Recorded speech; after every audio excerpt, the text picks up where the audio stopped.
Grammar Bites, Lesson 22, 12 punctuation marks. Remember that Grammar Bites is a series. This means I want you to watch all the videos so you learn all the rules of grammar. If you haven't done so already, go back and start at Lesson 1. In today's lesson, I will give you a quick tour of the other punctuation marks. Also, if you like, you can take notes. Now, anybody can watch this video, but when I was making it, I was really thinking about intermediate and advanced learners. So if you're a beginner, you might want to skip this video. There are many punctuation marks.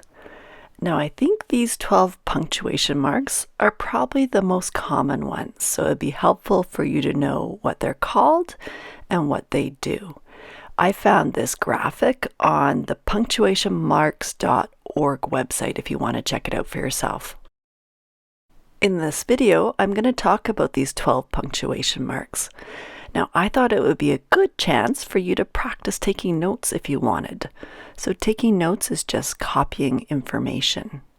I'm going to talk about what the mark looks like, the name, the job, give an example, and then I thought after the video, maybe you could add your own example of how to use this punctuation mark.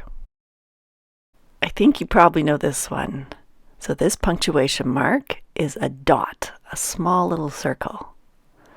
The name is period, or on the chart I showed you, full stop. A period shows the end of a sentence. Here's my example. I like cats, period. And just for fun, I included my Bitmoji of me playing with a cat. So using this note-taking chart, I wrote what it looks like under the word mark. I wrote the name, period. I wrote the job, shows the end of a sentence, and then I wrote an example.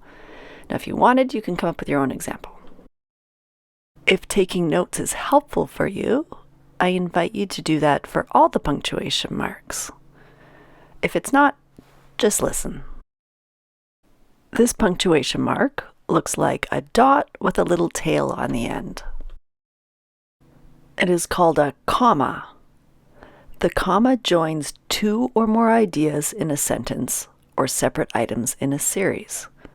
For example, I like gray cats, comma, white cats, comma, and brown cats. This mark looks like a hook with a dot at the bottom. It's called a question mark.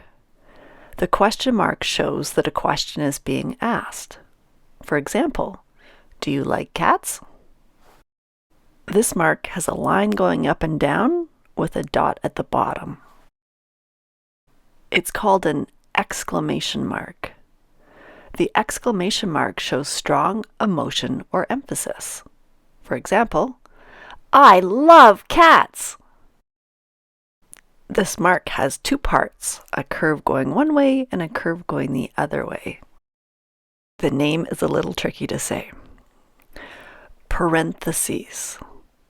Parentheses. That means two because you always see a curve going one way and a curve going the other way. Now, if you're referring to just one of these lines, you would call parenthesis. Do you hear the difference? Parentheses, 2, parenthesis, 1. But we always see them together, so let's go with parentheses. Parentheses are used to add extra info in a sentence. For example, I love cats, and then in parentheses, all colors. This is easy, it's just a straight line. It's called a hyphen. The hyphen forms compound words. For example, I am cat-like. This mark has two dots, one stacked on top of the other one. This is called a colon. The job of the colon is to introduce the information that comes after it. For example, I have 3 cats, colon, Milo, Kevin, and Steve. So this one looks similar to the colon, but the top mark is a period and the bottom mark looks like a comma.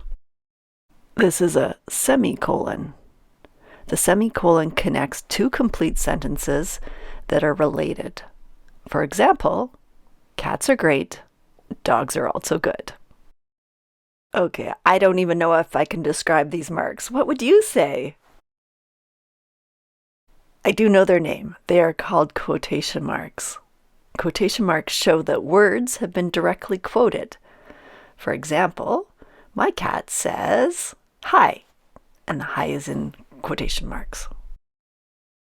Now, this one looks like a comma, but it's actually up higher. It's called an apostrophe. The apostrophe is used to show possession or for contraction of words. For example, Shona's cat. This shows that the cat belongs to Shona. Or, I'm up. This is short for I am up. I'm is a contraction of I am.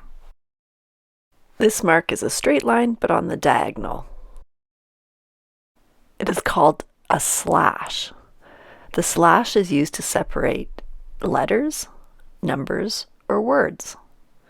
For example, I enjoy cats/kittens. This means I enjoy cats or kittens. This mark looks like ... It's called an ellipsis.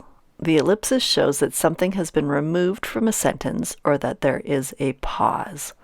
For example, I love my cats, ellipsis, except when they bring me mice. That's a true story. Okay, that's it. We made it through all 12 punctuation marks. Now, there are other punctuation marks, but I think we've covered the ones that you're most likely to use when you're writing in English. Now, did you take notes today? If you did, you might want to compare your notes with the notes of somebody else to see how did you do? Did you get all the information? Did you miss anything? And maybe you could add your own example to see if you really understood how to use these punctuation marks. Thanks for learning with me. We'll see you next time. New videos in the Grammar Bites series will be posted on Thursdays and Sundays. Remember to subscribe on YouTube. You can also find my videos for free on my website, www.mycanadianenglish.com.